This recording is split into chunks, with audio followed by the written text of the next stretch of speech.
পশ্চিমবঙ্গের যাদবপুর কেন্দ্রে ভোট হবে আর ভাঙড়ে অশান্তি হবে না, এটা কোনো মতেই হয় না। ভোটের আগের দিন উত্তপ্ত ছিল ভাঙড়।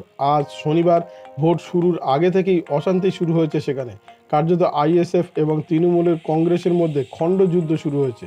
বুথ এজেন্ট বসাতে গেলে আইএসএফের উপর হামলার অভিযোগ ওঠে। দুই পক্ষের হাতাহাতিতে আহত হয়েছে বেশ কয়েকজন। আর কি ঘটেছে সব বিস্তারিত জানাবো। আপনারা দেখছেন top Barasat news YouTube channel. Vote বঙ্গে হচ্ছে আর অশান্তি হবে না ভাঙড়ে, এ কথা বলাই যায় না। ভোটের আগের দিন উত্তপ্ত ছিল ভাঙড়, আর আজ শনিবার সকালবেলা থেকেই অশান্তি শুরু হয়েছে ভাঙড়ে। কার্যত আইএসএফ এবং তৃণমূলের খণ্ডযুদ্ধ শুরু হয়েছে। বুথ এজেন্ট বসাতে গেলে আইএসএফের উপর হামলার অভিযোগ উঠেছে। দুই পক্ষের হাতাহাতিতে বেশ কয়েকজন আহত হয়েছেন। শুধু তাই নয়, ভাঙড়ের সাতুলিয়ায় চলেছে গুলি, বুথের পাশেই পড়ে রয়েছে তাজা বোমা। ঘটনাটি ঘটেছে ভাঙড়ের ফুলবাড়িতে। পরিস্থিতি ঠান্ডা করতে ইতিমধ্যে ঘটনাস্থলে পৌঁছেছে পুলিশ এবং কেন্দ্রীয় বাহিনী। আইএসএফের অভিযোগ, এদিন সকালে তারা যখন এজেন্ট বসাতে যাচ্ছিলেন তখন সেই সময় বেশ কয়েকজন তৃণমূল সমর্থক তাদের উপর আক্রমণ করেন। পাল্টা আবার শাসক দলের দাবি, আইএসএফ লোকজন দলবল জুটিয়ে তাদের উপর আক্রমণ করেছে। এই ঘটনায় আহত হয়েছে বেশ কয়েকজন মহিলা, মাথাও ফেটেছে এক মহিলার।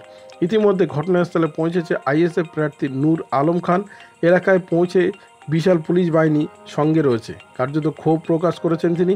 অপরদিকে ভাঙড়ে সাতুলিয়া খণ্ডযুদ্ধ হওয়ায় তিনি আরও ক্ষোভ প্রকাশ করেছে। পড়ল বিশাল বোমা, চলল গুলি, ব্যাপক উত্তেজনা রয়েছে এখনও এলাকায়। আইএসএফ এক কর্মী বলেন, পোলিং এজেন্ট বসাতে যাব সেই সময় তৃণমূলের লোকজন বোমা মেরেছে।